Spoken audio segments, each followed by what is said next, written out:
Okay, അപ്പോൾ നമുക്ക് alpha scattering experiment കൃത്യമായിട്ട് പറഞ്ഞു തുടങ്ങാം. നമ്മളിപ്പം പറഞ്ഞ് ജസ്റ്റ് ഒന്ന് റിവൈൻഡ് ചെയ്യാം. എന്തൊക്കെ പറഞ്ഞായിരുന്നു? ആറ്റംസിൻ്റെ കാര്യം പറഞ്ഞു അല്ലേ, ജെ തോംസൺ ഇലക്ട്രോൺസ് എങ്ങനെ കണ്ടുപിടിച്ചെന്ന് പറഞ്ഞു അല്ലെ. പല ആറ്റംസ് എടുത്തിട്ട് അത് എന്ത് ചെയ്തു, ഇങ്ങനെ സ്റ്റഡി ചെയ്തപ്പോഴേക്കും എല്ലാ ആറ്റത്തിലും നെഗറ്റീവായിട്ട് ഉള്ള മീൻസ് ഐഡൻറ്റിക്കൽ ആയിട്ടുള്ള ആൾക്കാരുണ്ടെന്ന് മനസ്സിലായി, എല്ലാത്തിലും ഐഡൻറ്റിക്കൽ ഉള്ള ആൾക്കാരുണ്ടെന്ന് മനസ്സിലായി. അങ്ങനെയാണ് ഇലക്ട്രോൺസിനെ കണ്ടുപിടിക്കുന്നത്. ഇലക്ട്രോൺസ് അവിടെ നിന്ന് കണ്ടുപിടിച്ചു. എന്നിട്ട് അദ്ദേഹം തന്നെ എന്ത് ചെയ്തു, ഒരു ആറ്റത്തിനൊരു മോഡലും പറഞ്ഞു അല്ലേ, അത് പ്ലം ബോണ്ടിങ് മോഡലൊക്കെ പറഞ്ഞു.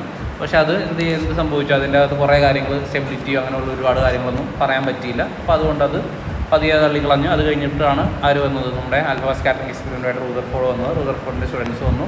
അങ്ങനെ അത് ചെയ്തു. അങ്ങനെ ചെയ്ത് വന്ന കാര്യങ്ങളാണ് നമ്മളിത് പറയാൻ പോകുന്നത്. അപ്പോൾ ആൽഫ സ്കാറ്ററിങ് എക്സ്പെരിമെൻ്റ് എന്താണെന്നാണ് നമ്മളിനി മെയിനായിട്ട് പറയാൻ പോകുന്നത്. എങ്ങനെയാണ് അവർ ആൽഫ സ്കാറ്ററിങ് എക്സ്പെരിമെൻ്റ് ചെയ്തത്, അതിനെന്തൊക്കെയാണ് യൂസ് ചെയ്തത്, ഓക്കെ, പിന്നെ അതിൻ്റെ കൺക്ലൂഷൻസ്, ഒബ്സർവേഷൻ എന്തായിരുന്നു, കൺക്ലൂഷൻ എന്തായിരുന്നു, ഇത്രയും കാര്യങ്ങളിലേക്ക് നമുക്ക് എത്തണം. ഓക്കെ, ഇത് നിങ്ങൾ മിസ് പഠിപ്പിച്ചിട്ടുള്ളതാണോ?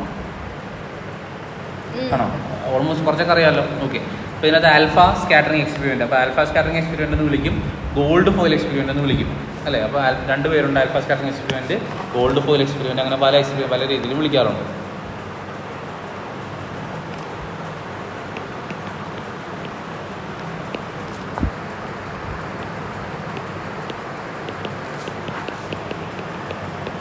എന്തുകൊണ്ട് ആൽഫ സ്കാറ്ററിങ് എക്സ്പെരിമെൻ്റ് എന്ന് വിളിക്കുന്നു, എന്തുകൊണ്ട് ഗോൾഡ് ഫോയിൽ എക്സ്പെരിമെൻ്റ് എന്ന് വിളിക്കുന്നു എന്ന് ചോദിച്ചു കഴിഞ്ഞാൽ, ഇതിനകത്ത് യൂസ് ചെയ്യുന്ന ആൾക്കാരെ വെച്ചിട്ട് തന്നെയാണ് ആ പേര് വിളിക്കുന്നത്. ഒന്ന് ആൽഫ പാർട്ടിക്കിൾ എന്താണെന്ന് നമ്മൾ പറഞ്ഞായിരുന്നു അല്ലേ, ഹീലിയം ന്യൂക്ലിയസ് ആണ്. ഹീലിയം ന്യൂക്ലിയസിനെയാണ് നമ്മൾ ആൽഫ പാർട്ടിക്കിൾ എന്ന് വിളിക്കുന്നത്. അപ്പോൾ ഇവിടെ ആൽഫ പാർട്ടിക്കിളിനെയാണ് ഉപയോഗിക്കുന്നത്. ഈ ഇങ്ങനെ ഇരിക്കുന്ന ആൽഫ പാർട്ടിക്കിളാണ്, എന്താണെന്ന് നമ്മൾ പറയാം. പിന്നെ ഇവിടെ നമ്മൾ യൂസ് ചെയ്യുന്നതും ഒരു ഗോൾഡ് ഫോയിലാണ്. ഗോൾഡ് ഫോയിൽ എന്ന് ഉദ്ദേശിക്കുന്നത് ഭയങ്കര തിന്നായിട്ടുള്ള ഗോൾഡിൻ്റെ ഒരു എന്താ പറയുക, ഒരു പ്ലേറ്റ് എന്ന് നമുക്ക് വേണമെങ്കിൽ വിളിക്കാം. അതായത് പേപ്പർ ഇപ്പോൾ പേപ്പർ നമ്മൾ ഉണ്ടാക്കിയിരിക്കുന്നത് ഇപ്പോൾ കാർബൺ അങ്ങനെയുള്ള സാധനങ്ങൾ വെച്ചിട്ടാണെങ്കിൽ ഇതുപോലെ തന്നെ ഇതിനേക്കാളും തിക്നെസ് കുറവായിട്ട്, അതായത് ആ തിക്നെസ് എന്ന് പറഞ്ഞാൽ 10⁻².1 10⁻⁻7 മീറ്റർ എന്നൊരു തിക്നെസ്സിലാണ് നമ്മൾ ആ സാധനം ആ ഗോൾഡ് ഫോയിൽ എടുത്തിരിക്കുന്നത്, മനസ്സിലായി. അപ്പോൾ അത്രയും തിക്നെസ് കുറച്ച് ഗോൾഡിന് എടുത്തിരിക്കുകയാണ്. അതിനെയാണ് നമ്മൾ ഗോൾഡ് ഫോയിൽ എന്ന് വിളിക്കുന്നത്. അപ്പോൾ അവിടെ ഗോൾഡ് ഉപയോഗിക്കുന്നത് കൊണ്ടാണ് നമ്മൾ എന്ത് യൂസ് ചെയ്യുന്നു, ഗോൾഡിന് യൂസ് ചെയ്യുന്നതുകൊണ്ടാണ് നമ്മൾ അതിനെ ഗോൾഡ് ഫോയിൽ എക്സ്പെരിമെൻ്റ് എന്ന് നമ്മൾ വിളിക്കാൻ പോകുന്നത്. അപ്പോൾ ഈ 10⁻⁻7 എന്ന് പറഞ്ഞാൽ ഭയങ്കര ചെറിയ വാല്യൂ ആണ് അല്ലേ. നമുക്കറിയാം ഈ മില്ലിമീറ്റർ എന്ന് പറയുന്ന സംഭവം, നമ്മുടെ സ്കെയിൽ, നമ്മുടെ മീറ്റർ സ്കെയിൽ എടുത്തു കഴിഞ്ഞാൽ അതിൻ്റെ അകത്ത് സെൻറ്റിമീറ്റർ ഡിവിഷൻസ് ഉണ്ട്, അതിൻ്റെ ഇടയിൽ 10 മില്ലിമീറ്റർ ഡിവിഷൻസ് ഉണ്ട്. അപ്പോൾ ഈ മില്ലിമീറ്റർ എന്ന് പറഞ്ഞാൽ എത്രയാണ് നമ്മൾ പറയുന്നത്, 10⁻³ മീറ്ററാണ് മില്ലിമീറ്റർ. അത് തന്നെ ഭയങ്കര ചെറുതാണ്, പക്ഷേ നമുക്ക് കണ്ണുകൊണ്ട് കാണാൻ പറ്റും അല്ലേ. അതിൽ നിന്ന് 10⁻⁶ എന്ന് വരുമ്പോഴേക്കും എന്തിലേക്ക് പോകും, മൈക്രോയിലേക്ക് പോകും, മൈക്രോ. പക്ഷേ ആ സാധനം നമുക്ക് കാണാൻ സാധിക്കില്ല. മൈക്രോയിലേക്ക് പോയി കഴിഞ്ഞാൽ പിന്നെ നമുക്ക് അവരെ കാണണമെന്നുണ്ടെങ്കിൽ മൈക്രോസ്കോപ്പുകൾ വേണം, മനസ്സിലായി. അപ്പോൾ മൈക്രോയിലേക്ക് പോകുന്നു, പക്ഷേ അതിലും ചെറുതാണ് 10⁻⁻7. അപ്പോൾ ആക്ച്വലി ഈ സാധനം നമുക്ക്, ഈ ഗോൾഡ് ഫോയിൽ സാധനം നമുക്ക് കണ്ണോട് കാണാൻ പറ്റുമെന്ന് വെച്ചാൽ നമുക്ക് കാണാൻ പറ്റില്ല അല്ലേ. അവിടെ നമ്മൾ അവരെ ഒബ്സർവ് ചെയ്യാനായിട്ട് ഇതിന് ചുറ്റിനും എന്തുണ്ട്, മൈക്രോസ്കോപ്പുകളൊക്കെ വെച്ചിട്ടുണ്ട്, മനസ്സിലായി. അപ്പോൾ അങ്ങനെയാണ് ഇവർ എക്സ്പെരിമെൻറ്റ്. അപ്പോൾ ഈ എക്സ്പെരിമെൻറ്റ് എന്താണെന്ന് ഞാൻ ആദ്യം പറഞ്ഞത്. ഇവിടെ നമ്മൾ ചെയ്യുന്നതെന്ന് പറഞ്ഞു കഴിഞ്ഞാൽ ഇതിൻ്റെ അകത്ത് ഇപ്പോൾ ഇവിടെ എടുത്തിരിക്കുന്നത് ഒരു ബിസ്മിത്ത് എന്നൊരു ആറ്റം ആണ് എടുത്തിരിക്കുന്നത്. റേഡിയോ ആക്കിയിട്ടുള്ള ബിസ്മിത്ത് എന്നൊരു ആറ്റം എടുത്തിട്ട് ഇത് വേണമെങ്കിൽ എഴുതിയെടുക്കണമെന്നില്ല, നമുക്ക് ഈ ഫിഗർ വരയ്ക്കാം. അപ്പോൾ അതിൻ്റെ അകത്ത് മാർക്ക് ചെയ്താൽ മതി നിങ്ങൾ. ഓക്കെ, അപ്പോൾ ബിസ്മിത്ത് എന്നൊരു ആറ്റം എടുത്തു. അതിൻ്റെ atomic number, mass number 83Vi214 എന്നൊരു ബിസ്മിത്ത് എന്ന റേഡിയോ ആക്റ്റീവ് ആയിട്ടുള്ളൊരു സോഴ്സ് എടുത്തു. അപ്പോൾ ഇതിൻ്റെ ഉള്ളിൽ എന്തുണ്ട്, ബിസ്മിത്ത് ഉണ്ട്. ഓക്കെ, അപ്പോൾ ഇവരിരുന്നിട്ട് റേഡിയോ ആക്റ്റീവ് ആണെന്ന് പറഞ്ഞു കഴിഞ്ഞാൽ ഇതിൻ്റെ അകത്ത് റേഡിയേഷൻസ് പുറത്തേക്ക് വരും, അല്ലെങ്കിൽ ഇവർ റേഡിയേഷൻസ് എനർജി പുറത്തേക്ക് വിടുകയും അതിൻ്റെ അകത്ത് ഇവർ ഡിവൈഡ് ചെയ്യപ്പെടുകയും ചെയ്യും. നമ്മൾ ന്യൂക്ലിയസിൽ നമ്മൾ പഠിക്കും, ഒരു ആറ്റംസ് ഡിവൈഡ് ചെയ്ത് സ്റ്റെബിലിറ്റിയിലേക്ക് അറ്റൈൻ ചെയ്യുന്ന കുറച്ച് പരിപാടിയൊക്കെ ഉണ്ട്, അതിലേക്ക് നമുക്ക് എത്തും. അപ്പോൾ ഇത്ര ഓർത്തിരിക്കുക, ഈ ബിസ്മിത്ത് ഡിവൈഡ് ചെയ്യും. അതിൻ്റെ അകത്ത് ഡിവൈഡ് ചെയ്യുന്നതിൻ്റെ കൂട്ടത്തിൽ ഉണ്ടാകുന്ന ഒരാളാണ് നമ്മൾ ഈ പറയുന്ന ആൽഫ പാർട്ടിക്കിൾ എന്ന് പറഞ്ഞാൽ. അപ്പോൾ ബിസ്മിത്ത് ഡിവൈഡ് ചെയ്ത് അതിൻ്റെ അകത്ത് ഉണ്ടാവും ആൽഫ പാർട്ടിക്കിൾ ഉണ്ടാവും, അതായത് He24 എന്നൊരാളുണ്ടാവും അല്ലേ. അതിൻ്റെ അകത്ത് വേറെയും പാർട്ടിക്കിൾസ് ഉണ്ടാവും, പക്ഷേ അവരെ നമ്മൾ കൺസിഡർ ചെയ്യുന്നില്ല. ഈ ഹീലിയത്തിന് അല്ലെങ്കിൽ ആൽഫ പാർട്ടിക്കിളിനെ മാത്രമാണ് നമ്മൾ കൺസിഡർ ചെയ്യുന്നത്. അപ്പോൾ ഇവരെടുത്തിരിക്കുന്ന ഹീലിയം അല്ലെങ്കിൽ ആൽഫ പാർട്ടിക്കിളിൻ്റെ എനർജി കൊടുത്തിട്ടുണ്ട്. എത്രയാണ്, 5.5 മെഗാ ഇലക്ട്രോൺ വോൾട്ട് എനർജി ഉള്ള എന്താണ് പുറത്തേക്ക് വരുന്നത്, ആൽഫ പാർട്ടിക്കിൾസ് ആണ് പുറത്തേക്ക് വരും. ഇവൻ പുറത്തേക്ക് വന്നിട്ട് നോക്കണം, ഇവൻ പുറത്തേക്ക് നേരെ ഇവിടെ ഇത്രയും എനർജിയിൽ നേരെ ഇങ്ങ് വരുവാണ്, നേരെ വന്ന് ഈ എവിടെ ഇരിക്കും, ഗോൾഡ് ഫോയിൽ ഇരിക്കുകയാണ്. അപ്പോൾ ഒരു ആൽഫ പാർട്ടിക്കിൾ അല്ല വരുന്നത്, ഒരുപാട് ആൽഫ പാർട്ടിക്കിളാണ് വരുന്നത്. അപ്പോൾ ഇവിടെ നമ്മളിപ്പോൾ കൺസിഡർ ചെയ്യുന്ന ഒരു 8,000-ഓളം ആൽഫ പാർട്ടിക്കിളിൻ്റെ അന്ന് പുറത്തേക്ക് വരുന്നു വിചാരിക്കും. നിങ്ങളുടെ ടെക്സ്റ്റിലുള്ള ഒരു നമ്പറാണ് 8,000, അതുകൊണ്ടാണ് ഇനി 8,000 എന്ന് പറയുന്നത്. 8,000-ഓളം ആൽഫ പാർട്ടിക്കിൾസ് ഇങ്ങനെ എവിടുന്ന് പുറത്തേക്ക് വരികയാണ്, ആ ബിസ്മിത്തിൽ നിന്ന് ഇങ്ങനെ പുറത്തേക്ക് വരികയാണ്. അപ്പോൾ ഈ ഗ്യാപ്പിലൂടെ ഫിൽട്ടർ ചെയ്ത് ഈ ബിസ്മിത്ത് ഇവിടെ വന്ന്, അല്ല ഈ ആൽഫ പാർട്ടിക്കിൾസ് ഇവിടെ വന്ന് എന്ത് ചെയ്തു, ഇടിക്കുകയാണ്.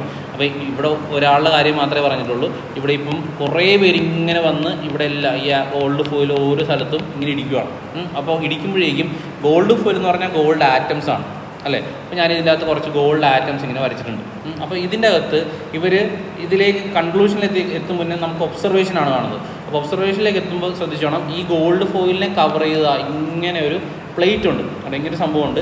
ഇതിൽ നിന്നാണ് നമുക്ക് ഈ ആൽഫ പാർട്ടികൾ എങ്ങനെ പോകുന്നു, അവൻ്റെ പാത്ത് നമുക്ക് ഒബ്സർവ് ചെയ്യാൻ പറ്റുന്നത് ഇതിലൂടെയാണ്. അതായത് ഇവിടെ നിന്ന് ഈ ആൽഫ പാർട്ടികൾ നേരെ വന്നിപ്പം ഇവിടെ ഇടിച്ചെന്ന് വിചാരിക്കും. ഇങ്ങനെ ഇടിച്ചു കഴിഞ്ഞാൽ ഈ സാധനം ഉണ്ടാക്കിയിരിക്കുന്നത് ഒരു സിങ്ക് സൾഫേറ്റ് പ്ലേറ്റ് വെച്ചിട്ടാണ് ഈ സാധനം ഉണ്ടാക്കിയത്. സിങ്ക് സൾഫേറ്റ് ആണ്. അപ്പോൾ സിങ്ക് സൾഫേറ്റ് പ്രത്യേകം എന്ന് പറഞ്ഞാൽ ഇവിടെ ചെന്ന് ഇടിക്കുമ്പോഴേക്കും ഇവിടെ എല്ലായിടത്തും ഓരോ ഇങ്ങനെ സിൻഡിലേഷൻസ് ഉണ്ടാവും. അതായത് ഇവിടെ എല്ലായിടത്തും ഓരോ ഇങ്ങനെ നമ്മൾ ഈ മറ്റേ എന്താണ് ടോം ആൻഡ് ജെറിക്കകത്ത് പണ്ട് ഇങ്ങനെ ടോമിനെ എടുത്തെറിയുമ്പോഴേക്കും അല്ലെങ്കിൽ ജെറിനെ എടുത്തെറിയുമ്പോൾ മുകളിലോട്ട് വെച്ചു സ്റ്റാർ ആയിട്ട് ക്ലിങ് എന്നൊരു സാധനം ഉണ്ടാകും. അതുപോലെ എല്ലായിടത്തും വന്നിട്ട് എന്തുണ്ടാവും, അതേപോലെ ഒരു മാർക്ക് ഉണ്ടാവും. ഇവിടെ ഒന്ന് ഇടിച്ച് കഴിയുമ്പോൾ ഒരു മാർക്ക്, ഇവിടെ ഒന്ന് ഒരാൾ ഇടിച്ച് അടുത്തൊരു മാർക്ക്, അങ്ങനെ ഒരു മാർക്ക് ഉണ്ടാവും. അപ്പം ആൽഫ പാർട്ടികൾ വന്ന് എവിടെയാണ് ഇടിക്കുന്നത് ആ സ്ഥലം നമുക്ക് എന്ത് ചെയ്യാൻ പറ്റും, മാർക്ക് ചെയ്യാൻ പറ്റും. ഇന്ന സ്ഥലത്താണ് ആൽഫ പാർട്ടികൾ വന്ന് ഇടിക്കുന്നത് കാണാൻ പറ്റും. അപ്പോൾ ഇവിടെ ഇതുണ്ടാക്കിയിരിക്കുന്നത് എന്ത് വെച്ചാണ്, സിങ്ക് സൾഫേറ്റ് വെച്ചിട്ടാണ്. സിങ്ക് സൾഫേറ്റ് വെച്ചിട്ടാണ് എന്തുണ്ടാക്കിയിരിക്കുന്നത്, അവിടെ അവനെ ഒബ്സർവ് ചെയ്യുന്നത്. അത് നോക്കണം, the scattered alpha particle were observed through a rotatable detector consisting of a zinc sulphate screen. Zinc സൾഫേറ്റിൻ്റെ ഒരു സ്ക്രീനാണ് ഈ സാധനം എന്ന് പറഞ്ഞാൽ.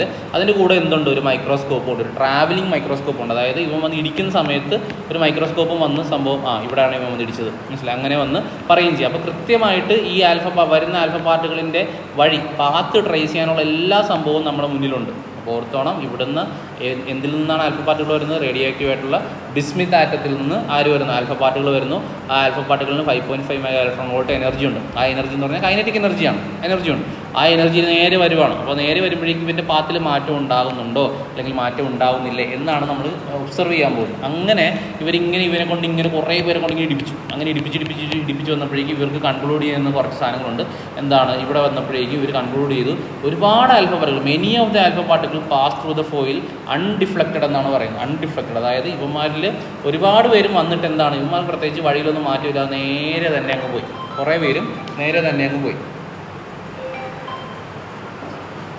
ഒരുപാട് പേര് എന്ത് സംഭവിച്ചു, ഒരു പാർട്ടിക്കിൾ റിഫ്ലക്ഷനും ഇല്ലാതെ നേരെ തന്നെ പോയി. അതിൻ്റെ അകത്ത് 1% താഴെ ആൾക്കാർ മാത്രമാണല്ലേ, 0.14% മാത്രം ആൾക്കാരാണ് ഒരു ഡിഗ്രി ഒന്ന് ജസ്റ്റ് മാറിയത്. ഒരു ഡിഗ്രി എന്ന് പറയുമ്പോൾ എന്തോരം ഉള്ളവരെ ഒന്ന് ആലോചിക്കുക. ഒരു പ്രൊട്രാക്ട് എടുത്ത് കഴിഞ്ഞാൽ നമ്മളിങ്ങനെ അവരെ ഒരു ഡിഗ്രി എന്ന് പറഞ്ഞാൽ ഇവിടുന്ന് ഇങ്ങനെ അളക്കുന്നുണ്ടെങ്കിൽ ഇതാണ് ഒരു ഡിഗ്രി എന്ന് പറഞ്ഞാൽ, ഒരു ഡിഗ്രി, മനസ്സിലായി. അപ്പോൾ അതായത് ഈ നേരെ വന്നിട്ട് അവിടുന്ന് ഇച്ചിരിയെങ്കിലും ചരിഞ്ഞു പോയ ആൾക്കാരുണ്ടെങ്കിൽ അത് എത്ര മാത്രമേ ഉള്ളൂ, 0.14% ആൾക്കാർ മാത്രമേ അത്രയും ചരിഞ്ഞു പോയുള്ളൂ, മനസ്സിലായി. ഒബ്സർവേഷൻസ് ആണ് ഞാൻ ഒന്നുകൂടെ പറഞ്ഞുതരാം. പിന്നെ അതിൻ്റെ അകത്ത് വന്നിരിക്കുന്നത് പറഞ്ഞാൽ 1 in 8,000, ഇതാണ് ഞാൻ പറഞ്ഞ 8,000 എന്ന നമ്പർ. 8000-ൽ ഒരാൾ മാത്രമാണ് 90% ഡിഗ്രിയിൽ കൂടുതൽ എന്ത് ചെയ്തത്, ഡിഫ്ലക്റ്റ് ചെയ്തത്. 90 ഡിഗ്രി ഡിഫ്ലക്ഷൻ എന്ന് പറയുമ്പോഴേക്കും ഇങ്ങനെ വരുന്നൊരു ആൽഫ പാർട്ടിക്കിളിന് 90 ഡിഗ്രി എന്ന് പറയുമ്പോഴേക്കും എന്താ, ഇതാണ് 90 ഡിഗ്രി അല്ലേ.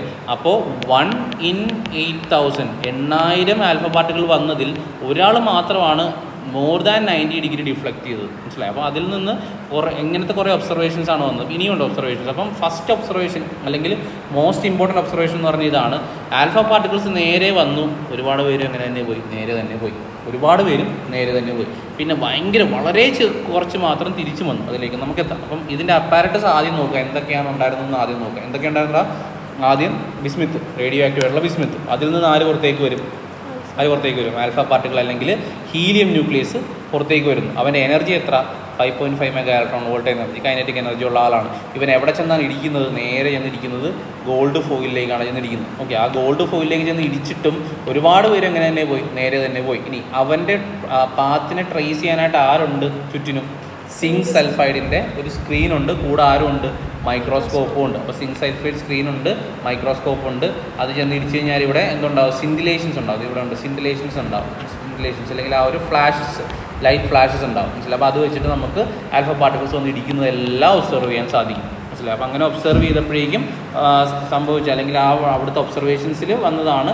അതിൻ്റെ അകത്ത് വെറും 0.14% മാത്രമാണ് ഗ്രേറ്റർ ദാൻ 1% ഡിഫ്ലക്റ്റ് ചെയ്തത്, മനസ്സിലായി. 1%-ൽ കൂടുതൽ റിഫ്ലക്റ്റ് ചെയ്ത് എത്ര മാത്രമേ ഉള്ളൂ, 0.14% മാത്രം ഉണ്ടാകുള്ളൂ. പിന്നെ 90 ഡിഗ്രിയിൽ 1 in 8,000, 8000 ആൽഫ പാർട്ടിക്കിൾസിൽ ഒരാളാണ് എത്ര percentage greater than 90 degree reflect ചെയ്തത്. എത്ര 1 in 8,000 ഉണ്ടെന്ന്. അപ്പോൾ പിന്നെ തിരിച്ചു പോയ ആൾക്കാരുടെ എണ്ണമൊക്കെ അതിലും ഭയങ്കര കുറവായിരിക്കത്തില്ലേ, മനസ്സിലാവും. ഒന്ന് ആലോചിച്ച് നോക്കണം. ഇങ്ങനെ വന്നിട്ട് ഒരുപാട് പേര് നേരെ തന്നെ പോയി. അതിനകത്ത് വളരെ കുറച്ച് ആൾക്കാർ മാത്രമാണ് 90 ഡിഗ്രി ഡിഫ്ലക്ട് ചെയ്തത്. അപ്പോൾ തിരിച്ചു പോകുന്ന ആൾക്കാർ അതിലും കുറവല്ലായിരിക്കും. മനസ്സിലായി? അപ്പോൾ അങ്ങനെ കുറേ കൺക്ലൂഷൻസിലേക്ക് നമുക്ക് എത്താൻ പറ്റും. ഓക്കെ, അപ്പോൾ ഈ ഫിഗർ നിങ്ങൾ മാറ്റിയെടുത്തേ.